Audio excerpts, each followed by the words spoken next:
하나님이 나사렛 예수의 성령의 능력을 기름 붓듯 하였음에 그가 두루 다니시며 선한 일을 행하시고 마귀에게 눌린 모든 사람을 고치셨으니 이는 하나님이 함께 하셨습니다. 우리는 유대의 땅과 예루살렘에서 그가 행하신 모든 일을 증인이라. 그들이 나무에서 달아 죽였으나 하나님이 사흘 만에 다시 살리사 나타내시되 모든 백성에게 하신 것이 아니요 오직 미리 택하신 증인 곧 죽은 자 가운데서 부활하신 후 그를 모시고 음식을 먹은 우리에게 하신 것이라. 우리에게 명하사 백성에게 전도하되 하나님이 살아있는 자와 죽은 자의 재판장으로 정하신 자가 곧 이 사람인 것을 증언하시고 그에 대하여 모든 선지자도 증언하되 그를 믿는 사람들이 다 그의 이름을 힘입어 제사함을 받는다 하였느니라. 베드로가 이 말할 때에 성령의 말씀을 모든 사람에게 내려오시니 베드로와 함께 온 할례 받은 선지자들이 이방에게도 성령을 부어 주심으로 말미암아 놀르니 이는 방언을 말하되 하나님의 높임을 들음이라. 이에 베드로가 이르되 이 사람들이 우리와 같이 성령을 받았으니 누가 능히 물로 세례를 베풀음을 금하리요 하고 명하여 예수 그리스도의 이름을 세례를 베풀라 하시니라. 그들이 베드로에게 며칠 더 머물기를 청하니라. 베드로의 설교와 성령 강림이라는 제목으로 말씀을 전가하겠습니다. 때때로 우리가 자라면서 또 교육을 통하면서 배우면서 겪는 잘못된 선입견 또 이런 사람들을 판단하는 잘못된 기준들이 있습니다.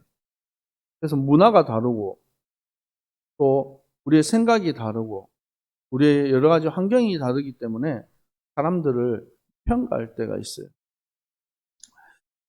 특별히 이스라엘 민족은 참 특별한 민족입니다. 하나님의 택함을 받고 또 독특한 언어, 이스라엘 민족만 쓰는 히브리어를 가지고 자기들 나름대로의 하나님의 택한 백성이라는 그런 선민사상도 가지고 있습니다. 근데 이것이 참 좋은 것이었는데 이들이 가지고 있는 하나님이 이들을 택하시고 또 이들에게 말씀을 주시고 이들에게 주신 분명한 언약은 천하 만민에게 이 복음이 전거되어지기 위한 택한 백성으로서 하나님 부르신 것인데 이들이 그들이 가지고 있는 율법과 전통과 민족주의 이런 것을 통해서 오히려 하나님이 소원하시는 세계복음화라는 큰 그림을 가로막는 그런 일을 저지르게 되었습니다. 우리 또한 우리가 가지고 있는 어떤 선입견, 특별히 우리는 교회는 이제 장로교죠. 장로교 신앙이고 또 칼빈주의 신앙 이것을 가지고 있습니다.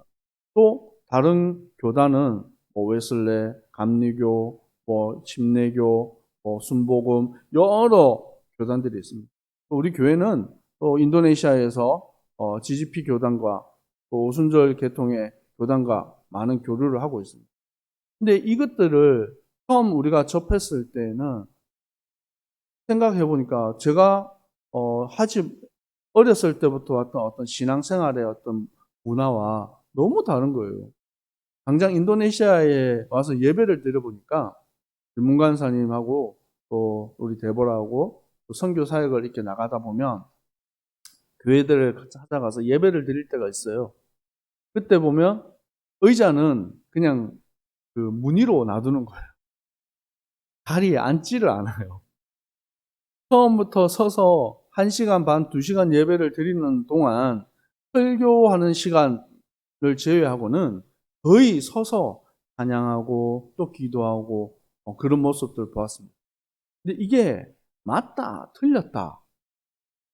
이것을 판단할 자격이 사실 우리에게 없어요. 문화가 다른 것이죠. 그리고 인도네시아는 찬양 문화가 엄청 발달되어 있잖아요. 그래서 우리가 주일날 1부 예배 때랑 2부 예배 때의 영적인 분위기가 완전히 다릅니다.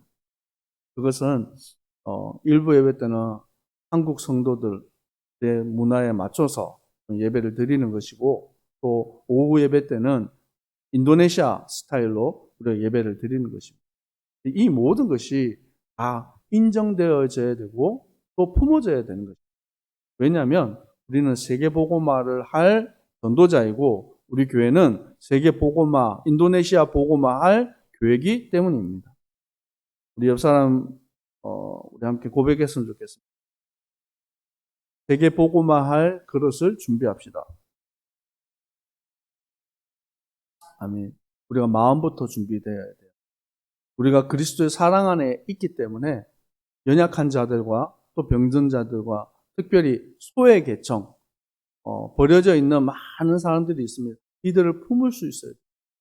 특별히 우리가 가데시 신학교 사역도 하지만 또 까라와치 이 빈벨 어린아이들을 우리가 섬기는 일, 이것이 너무 중요합니다. 사실 우리 교회가 이런 사역들을 하고 싶어서 많은 준비도 하고 또 시도도 하고 있습니다. 근데 쉽지 않아요. 왜냐하면 이 외국인이라는 또 한국 교회라는 이 특성 때문에 이 틀을 깨기가 쉽지 않아요. 그런데 하나님이 이 모든 것들을 다 준비해 놓고 우리가 가서 헌신만 하면 되도록 길을 열어주신 거예요. 그래서 함께 할 수 있는 응답. 또 이 일을 위해서 특별히 우리 기엔 아플리 귀한 친구들이 헌신하고 있습니다.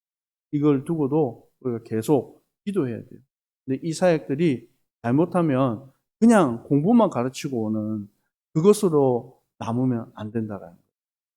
우리가 가르치지만 그 마음에 분명히 복음이 증거되어야 되는, 하나님의 사랑이 증거되어야 되는 이것이 꼭 담겨 있어야 됩니다.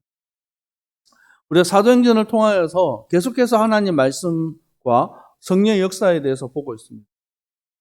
사도행전 1장을 시작으로 해서 마가 다락방에 성령의 역사하심이 임하였습니다. 오직 성령이 너희에게 임하시면 너희가 권능받고 예루살렘, 유다, 사마리아 땅끝까지 내 증인되리라. 예수께서는 이 성령의 역사를 통한 하나님의 놀라운 전도 운동에 대해서 미리 제자들과 120문도들에게 말씀하셨습니다.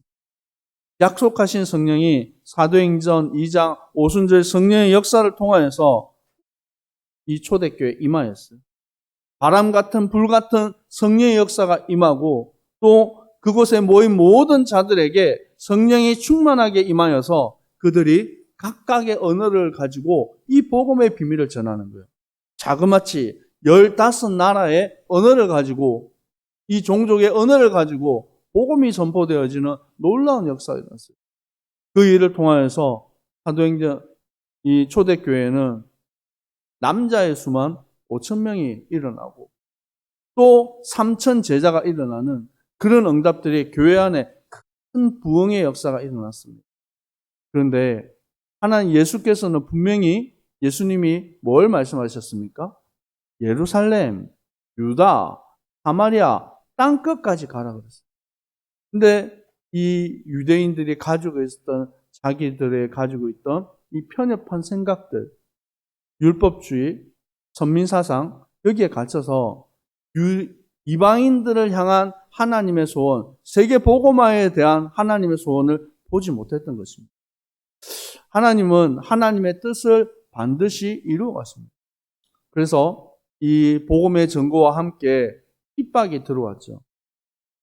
많은 베드로와 사도들이 이런 핍박을 당했지만 특별히 사도행전 7장에 스데반이 이 복음 선포와 함께 이 예루살렘 교회에 큰 박해와 환란이 들어왔습니다.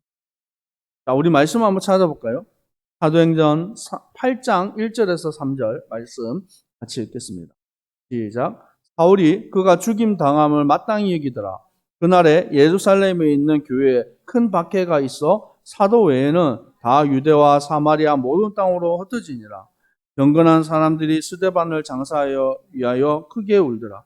사울이 교회를 잔멸할새 각 집에 들어가 남녀를 끌어다가 옥에 넘기니라. 여기에 보면 예루살렘 교회에 큰 박해가 있었어요. 사도들 외에 다 어디로 갔습니까? 유대와 사마리아와 모든 땅으로 흩어졌더라.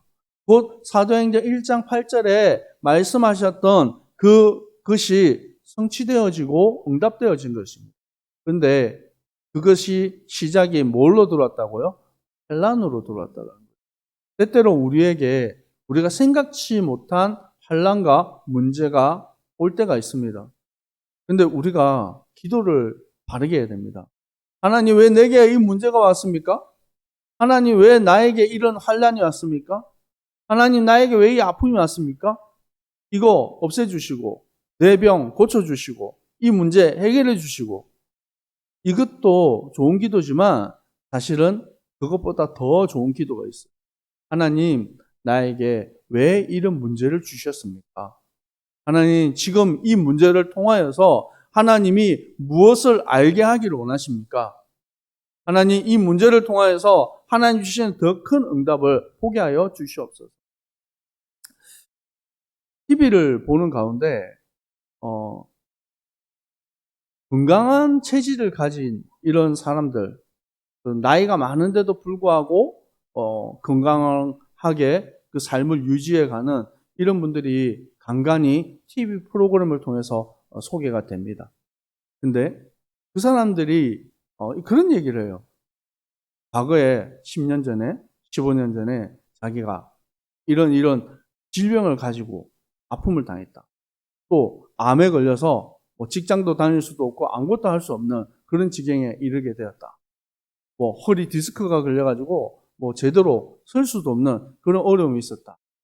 근데 그때부터 시작했다라는 거예요. 뭐요? 건강을 위해서 운동을 하고 또 식이요법도 하고 그렇게 갖추어 자기 몸을 바꾸기 시작한 거예요. 그것이 세월이 지나서 지금 이제는 건강한 몸을 유지하게 되었다.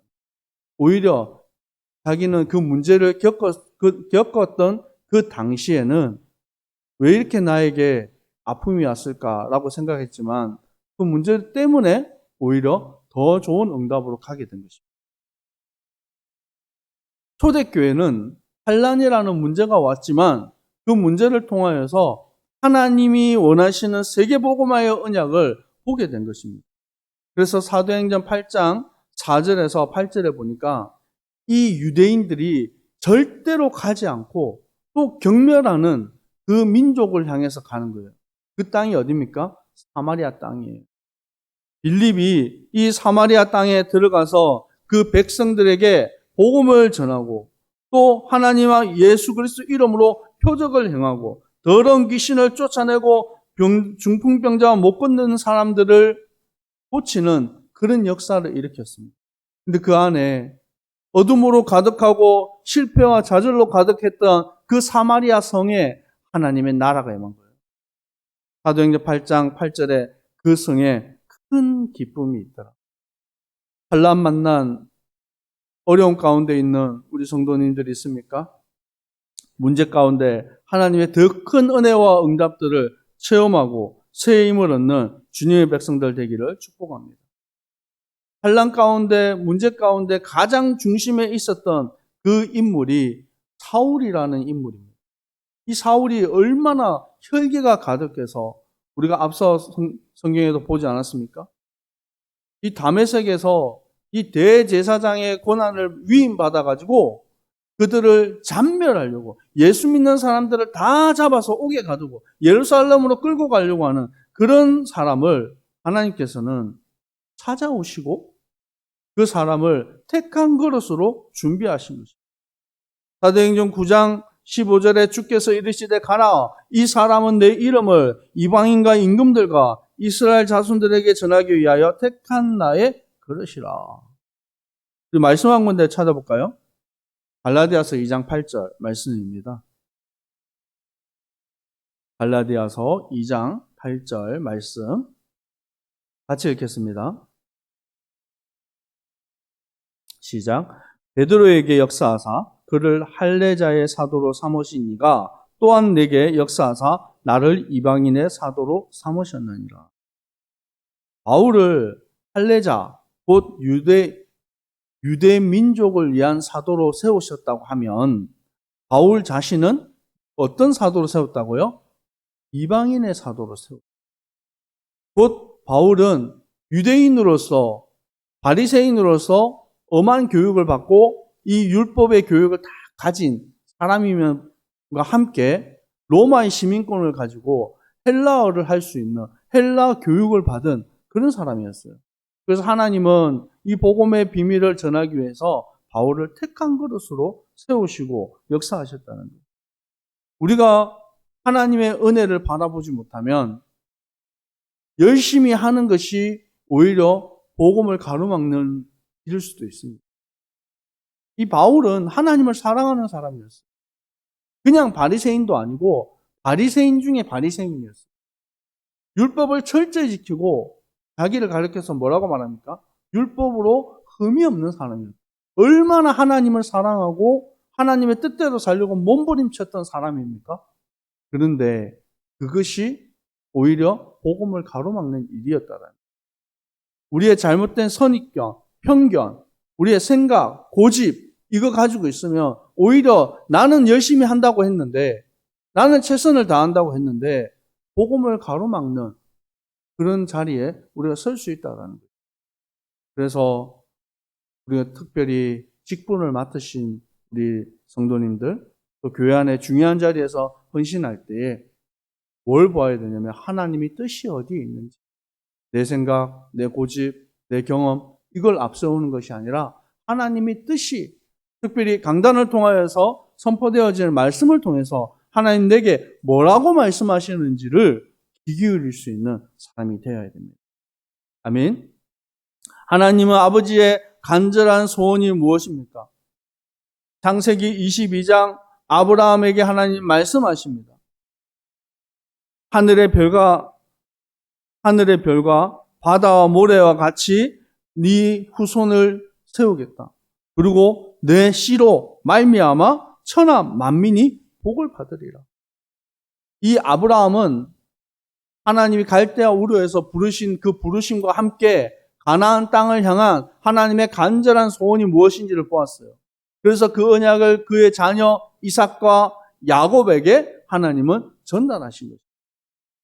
마태복음 1장 1절은 뭐라고 말씀하고 있습니까? 아브라함과 다윗의 자손 예수 그리스도의 계보라.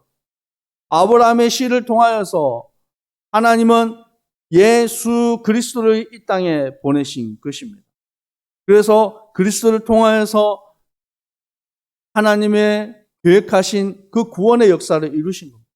우리가 결단코 해결할 수 없는 죄를 십자가에서 담당하시고 사단의 모든 권세를 깨뜨리시고 하나님 만나는 길을 열으신 예수 그리스도입니다. 이 복음의 비밀을 전하는 간절한 하나님의 소원 속에 있는데 이 유대인들이 또 심지어 예수님을 따라다녔던 제자들 또한 그것을 잘 깊이 생각하지 못했어요. 사도행전 10장 10절에 이 내용이 무엇입니까? 사도행전 10장의 내용은 그중 안에서 특별히 이방인을 향한 하나님의 간절한 소원입니다. 뭐라고요? 이방인을 향한 하나님의 간절한 소원입니다. 이 베드로가 기도 시간이 되어서 지붕에 올라가서 기도할 때입니다. 근데 하나님께서 환상 가운데 이 베드로에게 보여주신 것이 있어요. 큰 보자기 안에 많은 각종 네 발 달린 짐승들을 다 내려주셨어요. 그때가 성경에 보니까 베드로가 시장하였다. 배가 고플 때예요. 그 배고플 때 이 베드로에게 하나님이 야 잡아 먹어라. 근데 베드로가 뭘 얘기합니까? 베드로가 그럴 수 없습니다. 속되고 깨끗하지 아니한 것을 내가 결코 먹지 아니하나이다. 또 예수님께서 하나님께서 깨끗하게 하신 것을 내가 속되다 하지 말라. 그리고 잡아 먹어라. 그리고 또 세 번째 또 반복해서 이것을 하는데 베드로는 끝까지 그것을 거절한 것입니다. 왜요? 율법에 의거해서 보면 이거는 잘못된 것이고 이것은 틀린 것이라고 생각하는 거예요. 근데 하나님은 뭘 말씀하셨어요? 하나님이 깨끗하다고 한 것을 네가 속되다 하지 말라. 자신들이 가지고 있는 전통과 율법이 하나님의 뜻보다도 더 위에 있는 것입니다. 환상이 끝이 나고 난 이후에도 이 베드로가 이게 무슨 꿈인가 이해가 안 된 거예요. 또 한 군데 더 예를 들면 요나서를 우리가 보면 하나님께서 요나에게 더 다시스로 니느웨로 가라라고 말합니다. 니느웨가 어디입니까? 아수르의 수도예요. 근데 이 요나가 니느웨로 가야 되는데 어디로 갔어요? 다시스 도망갔잖아요. 근데 하나님은 하나님의 뜻을 어떻게 하신다고요? 반드시 이루신다고요. 그래서 요나를 물고기 뱃속에 3일 동안 넣어서 죽도록 고생하게 하고, 그리고 더 빨리 이 느느웨 땅으로 가게 하십니다. 3일을 걸려서 돌아다녀야 되는 그 성을 하루 만에, 아니 반나절 만에 다니면서 그냥 대충 하나님의 뜻을 전달했어요. 근데 이 느느웨에 어떤 일이 벌어졌습니까? 왕을 비롯해서 더 모든 백성과 짐승들까지 금식하며 하나님 앞에 회개하는 역사가 일어났어요. 그러면 이 요나가 기뻐해야 되는데 오히려 뭐요? 화를 냈다는. 그리고 어떻게 멸망당하는지, 니느웨가 어떻게 멸망당하는지 기다렸다고 성경은 말하고 있습니다. 요나서 8장에 보면 이 기다리는 중에 너무 뜨거우니까 박넝쿨이 있어서 그늘이 지은 거예요. 그래서 이 요나가 이 그늘에서 이제 좀 살만한 거죠. 근데 이 벌레가 와가지고 그 박넝쿨을 갉아 먹어버리니까 다 시들어버리고 이제 또 뜨거운 거죠. 우리가 덥다 이 정도 생각하는 거하고 저 중동 지역의 더운 거하고는 비교가 될 수 없죠. 그래서 이 요나가 죽기를 원하는 하나님, 이렇게 살 바에 나 좀 죽여주세요. 그리고 하나님 앞에 화를 냅니다. 하나님께서 말씀하십니다. 내가 이 박넝쿨로 말미암아 성내는 것이 어찌 옳으냐 하시니 그가 대답하되 내가 성내어 죽기까지 할지라도 옳으니이다.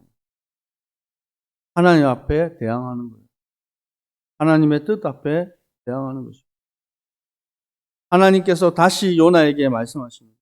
내가 수고도 아니하고 재배도 아니하고 하룻밤을 놨다가 하룻밤에 말라버린 이 박넝쿨을 아꼈거늘 하물며 저 큰 성 니느웨에 좌우를 분별하지 못하고 죽어가는 10만 명이 있다고 말합니다. 가축도 많이 있고 또 그 안에 많은 사람들이 있는 거예요. 성경에서 10만 명, 성경에서는 남자의 숫자만 보통 기록을 합니다. 그러면 남자만 10만 명이면 여자와 어린아이까지 치면 얼마나 많은 이 영혼들이 니느웨에 있겠습니까? 그런데 어찌하여 너는 저 박넝쿨 하나도 아끼면서 죽어가는 저 10만 명의 니느웨 사람들을 아끼지 아니하냐고 하나님이 질책을 하십니다. 때때로 우리가 가지고 있는 선입견, 우리의 생각 때문에 하나님의 것을 보지 못할 수가 있어요. 이 베드로가 이랬던 것입니다. 베드로가 이것을 보지 못하고 하나님 앞에 나아갔다. 그래서 어떤 하나님의 역사가 일어나게 되었습니다. 그 환상이 끝이 나고 난 뒤에 다시 사도행전 10장으로 돌아가서 이 이탈리아 로마의 백부장 고넬료의 집을 가게 된 것입니다. 그 집에 갈 때에 그들이 찾아와서 뭐라고 얘기합니까? 사도행전 10장 22절에 보면 백부장 고넬료는 의인이요 하나님을 경외하는 사람이라 유대 온 족속이 칭찬하는 사람이다 라고 말합니다. 사실은 이 이스라엘은 로마의 식민지예요. 그런데 이 식민지를 관장하고 있는 백부장, 높은 군대를 이끌고 있는 이 관직을 가진 사람이 그들을 초대하고 그들을 섬길 이유가 없어요. 근데 이 고넬료의 집에 베드로가 도착했을 때 어떻게 합니까? 그 발 앞에 엎드려 절하는 거예요. 자신이 할 수 있는 모든 이 경배의 자세로 나아간 거예요. 그래서 베드로가 깜짝 놀래가지고 일어나라. 내가 신이 아니고 사람이다. 그 정도로 이 고넬료가 했다는 거예요. 이유가 뭘까요? 고넬료는 이 베드로가 사람인 줄 몰랐겠습니까? 하지만 그냥 사람이 아니라 하나님이 보내신 사람이라는 거예요. 하나님이 보내신 전도자라는 거예요. 그것을 알고 그 발 앞에 엎드려서 경배하는 자세를 가집니다. 뿐만 아니라 그가 함께하는 고넬료의 그의 친척, 가까운 친구, 아는 사람 모두를 그의 집에 다 초대합니다. 왜요? 복음 들으라고. 그래서 그날 이 베드로가 얘기합니다.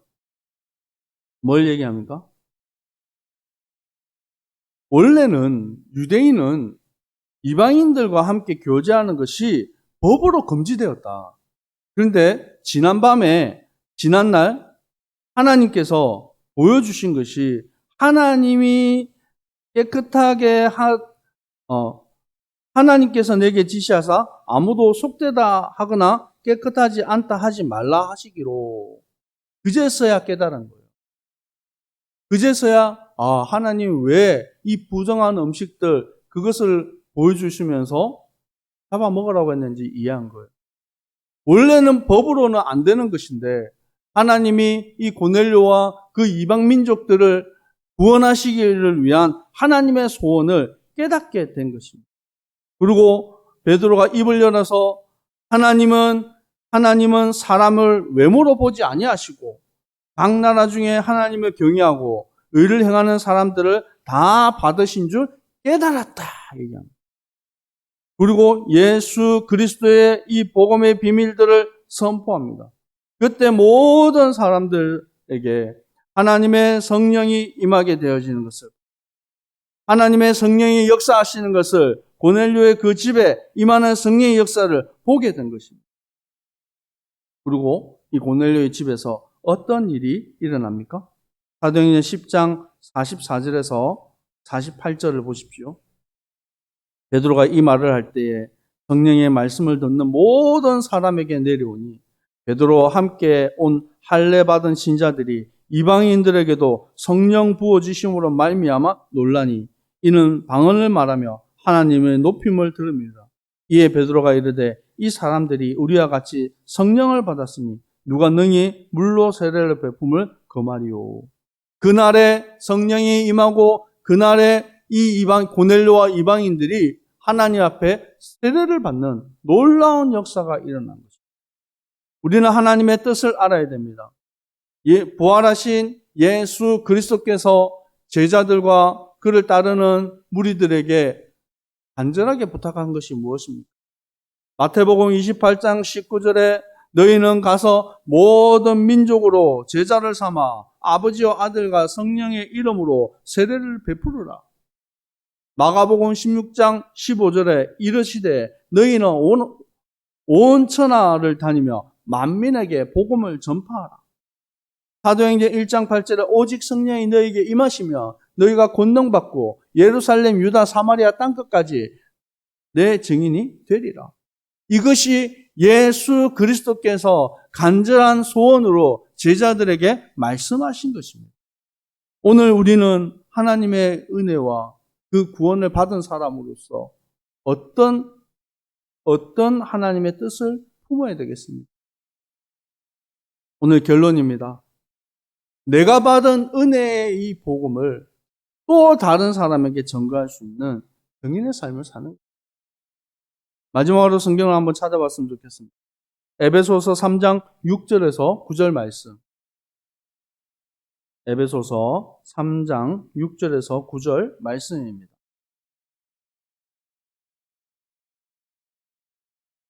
같이 읽겠습니다. 이는 이방인들이 복음으로 말미암아 그리스도 예수 안에서 함께 상속자가 되고 함께 지체가 되고 함께 약속에 참여한 자가 됨이라. 이 복음을 위하여 그의 능력을 역사하시는 대로 내게 주신 하나님의 은혜의 선물을 따라 내가 일꾼이 되었노라. 모든 성도 중에 지극히 작은 자보다 더 작은 나에게 은혜를 주신 것을 청량할 수 없는 그리스도의 풍성함을 이방인에게 전하게 하시고 영원부터 만물을 창조하신 하나님 속에 감추어졌던 비밀의 경륜이 어떠한 것을 드러내게 하려 하십니다. 바울이 무엇을 고백합니까? 이 복음의 능력이 내게 임하였는데 이것이 하나님이 내게 주신 선물이다.